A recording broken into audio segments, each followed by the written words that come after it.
No one tells a fatherless man what to do with the thing he never received. Not the guidance books, because they assume a man who is already oriented, a man with a working sense of where he is trying to go and what kind of man he is trying to be. Not the men's content space, which is largely built around optimizing what a man already has, sharpening his discipline, extending his endurance, multiplying his output. Not the church, which speaks often and rightly about the importance of fatherhood without quite knowing how to address the man sitting in the pew who is quietly wondering how to become something he was never shown. He receives the sermon on being a good father and walks out not knowing what to do with the fact that he has never seen it done. And this silence is not neutral. A man who grows up without a father is not simply missing a relationship, he is missing a template. He has no close-range observation of what it looks like to become a man, no model operating in ordinary time for how a man carries himself in private, how he handles the season when the business fails, or the relationship fractures, or the diagnosis arrives, what it means for a man's word to mean something, what kind of presence he builds in the rooms he occupies, what he does when no one is watching and the easier thing is available. He has to construct all of that without a reference point. He has to build a house without ever having seen one built. And the culture, to the extent that it addresses this at all, responds in one of three ways. It pathologizes the man, it politicizes his wound, or it offers him tactics. None of those responses quite reaches the actual thing a fatherless man needs, which is not a diagnosis, or a policy, or a five-step system. It is permission and instruction to build. There was a moment I remember clearly. I was in my mid-20s. A friend invited me to a family gathering. His family, his father present, his uncles present, men who had grown up together, who had been formed by the same house, who shared a particular quality that I could observe even if I could not name it at the time. What I watched that afternoon had nothing to do with any single dramatic moment. It was the quality of ordinary ease between men who had been shaped by the same man. The way his father and his uncles moved with each other, the particular combination of authority and warmth, of teasing and gravity, of the kind of directness that does not wound because it comes from a place of settled affection, came from somewhere. It had been transmitted, not taught. It was a language I could hear that afternoon, but had not been taught to speak. Something in the way those men deferred to his father. Something in the way his father occupied the room without commanding it. Something in the way they knew, without discussion, what was expected of them and what they could rely on from each other. And the culture, to the extent that it addresses this at all, responds in one of three ways. It pathologizes the man, it politicizes his wound, or it offers him tactics. None of those responses quite reaches the actual thing a fatherless man needs, which is not a diagnosis or a policy or a five-step system. It is permission and instruction to build. I drove home in silence, not with grief exactly, something quieter and more specific than grief. More like a recognition. A thing that had been present in me for a long time, abstract and unnamed, became concrete and specific in that drive. I understood, sitting in that car, in a way I had not fully allowed myself to understand before, that I had not been given a template. That the thing those men shared, the orientation that looked so natural because it had been absorbed so gradually, had been built in them by a man who was building it in himself. And I had no one in my life who had done that work on my behalf. I did not come from complete absence. There were men around, but the kind of formation that leaves a man knowing, not just cognitively, but in his body, in his instincts, in the reflexes of ordinary life, who he is and what he is for and what his presence means. I had not received that. The template was incomplete. And in that car, driving home from a gathering where I had watched what I had not been given, I made a decision. Not dramatically, quietly, the way decisions that actually hold tend to be made. I decided that the absence was not going to be the defining thing. That what I had not been given, I was going to have to build. And that the building was going to have to be deliberate in a way it is not for men who are formed without having to think about it. Here is what the culture misses about fatherlessness. And it misses it because the framing is almost always reactive. Fatherlessness is understood, primarily, as a wound. And it is. The data on this is not subtle. More than 40% of American children now grow up in father-absent homes. And the documented effects on those children include higher rates of poverty, educational failure, substance abuse, incarceration, and persistent identity instability. These are real consequences. The wound is real. A man who minimizes that, who pretends the absence didn't matter, or tells himself it has made no mark, is not being strong. He is being dishonest. But wound is not destiny, and the content space, when it addresses fatherlessness at all, tends to stop at the wound. It describes the absence. It names the damage. It sometimes offers tactical workarounds. Find a mentor, join a men's group, read the books, install a framework. These things are not wrong, but they bypass the more foundational work. They answer the question of what to do without addressing the question of who the man is that is doing it. Because the absence is not only a wound. For the men who encounter it rightly, who do not deny it, but also do not let it become the controlling narrative of their lives, the absence is also material. It is the raw material of a particular kind of construction. The man who was never given a template is the man who must become fully intentional about building one. He cannot coast on formation that happened to him. He cannot simply replicate what he absorbed.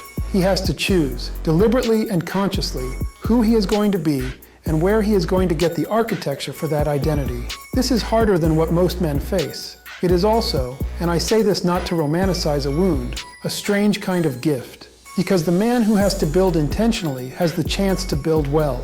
He is not inheriting someone else's unexamined choices. He is selecting. And what he selects, he will hold differently than what was simply handed to him.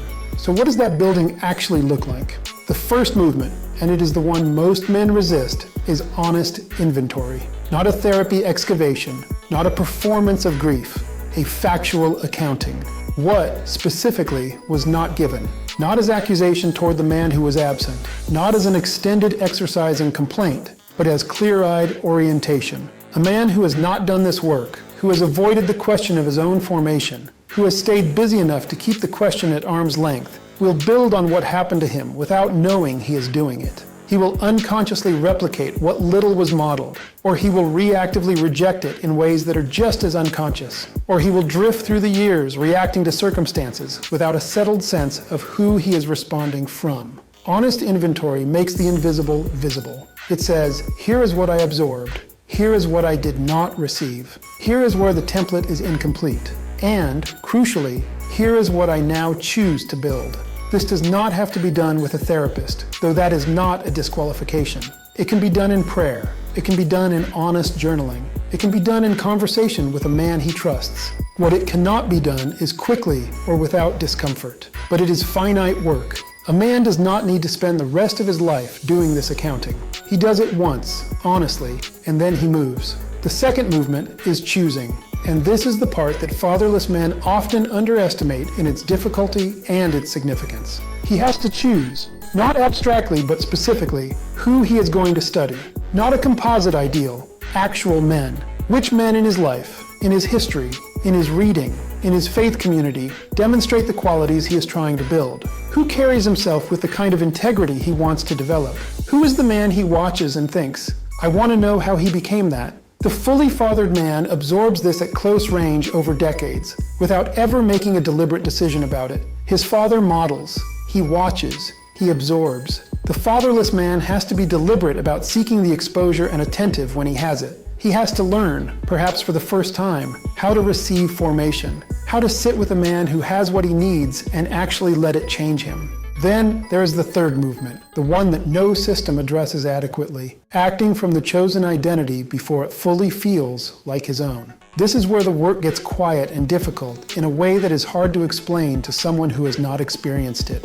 A man who is constructing his masculine identity, who is building, in real time, the habits and orientations and instincts that formed men carry without thinking, will feel, for a long time, like he is performing something rather than inhabiting it. He will make the decision to show up the way he has decided a man should show up. He will hold his word to a standard he did not grow up watching anyone hold their word. He will choose, in the hard moment, the response that his chosen identity requires rather than the one his history suggests. And it will feel, for a time, like playing a character rather than living a life. This is not imposterism. This is what construction feels like from the inside. The feeling of authenticity follows the building. It does not precede it. A man does not wait to feel like a man of integrity before he acts with integrity. He acts with integrity, repeatedly, in the ordinary moments when no audience is present and the easier choice is available, until the day he realizes, in some quiet moment that will not announce itself, that he is no longer performing, that the man he decided to become has become the man he is. The fatherless man who does this work, who takes honest inventory, who chooses his architecture deliberately, who acts from the identity he is building before it fully settles, is doing something that most men around him are not doing. He is constructing himself on purpose. And the man built on purpose holds differently than the man assembled by accident. There is a verse I have returned to more times than I can count over the years. Psalm 68:5. A father to the fatherless, a defender of widows, is God in his holy dwelling. I want to be careful about how I offer this, because it can be received as consolation theology, the kind that arrives when the primary thing is gone. As if God steps in as a secondary option when the earthly father failed. That is not what I believe Psalm 68 is saying, and it is not how I have experienced it. The claim is more primary than that. God is not a substitute father for the fatherless. He is the father from whom all fatherhood derives its meaning and its authority. The earthly father, when he is present and functioning as he ought, is a representation of something more primary, a shadow of a more real thing. And when the shadow is absent, the thing casting the shadow is still there. The absence of the representation does not diminish the presence of the reality. Romans 8:15-16 puts it with a specificity I find remarkable. You did not receive the spirit of slavery to fall back into fear, but you have received the spirit of adoption as sons, by whom we cry, Abba, Father. The Spirit himself bears witness with our spirit that we are children of God. The word used there, Abba, is not a formal address. It is not a title. It is the word a child uses in the easy, trusting presence of a father he belongs to. It is intimate. And Paul is saying that this word, this relationship, this quality of belonging is available to the man who grew up with no one to say it to. Not as metaphor, not as aspirational language, as the actual foundation of who he is. And Galatians 4:6-7 closes it. Because you are sons, God has sent the Spirit of His Son into our hearts, crying, Abba, Father. So you are no longer a slave, but a son. And if a son, then an heir through God. Heir, not orphan, not survivor, not the man who made do with what was left. An heir. There is an inheritance available to the fatherless man that does not depend on what his earthly father did or did not do. It does not flow from the accident of his birth. It flows from what the perfect father has chosen to give. This is not therapeutic language. It is not self-help reframing. It is the oldest and most certain claim about the identity of a man who does not know his own. That his identity is not determined by the man who should have shown him and didn't. It is determined by the Father who has claimed him and has. Here is what I want you to take from this. If you grew up without a father, or with one who was absent in the ways that matter most, you are not behind. You are not damaged beyond repair. You are not destined to repeat what you never received.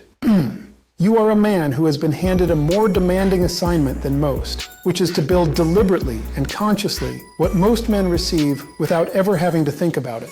That is harder. It is also available to you in a way that passive inheritance is not, because what you build on purpose, you will hold. The work begins with honest inventory, seeing what was not given without making it the whole story, not in order to assign blame, but in order to see clearly. A man cannot build on ground he has not examined. The work continues in choosing who you will study, what you will build, naming it specifically, and pursuing the exposure with the same deliberateness a man brings to anything he takes seriously. The work deepens in acting, from the man you are becoming before the feeling arrives, trusting that the authenticity follows the faithfulness, that the man you are choosing to be will eventually be recognizable to you as the man you simply are. And underneath all of it, available to you whether or not you have claimed it, is the truth the culture will never offer, but that holds. You are not fatherless in the way that matters most. You are a son. The inheritance is yours. Say this and mean it. I am not what was absent from me. I am what I choose to become.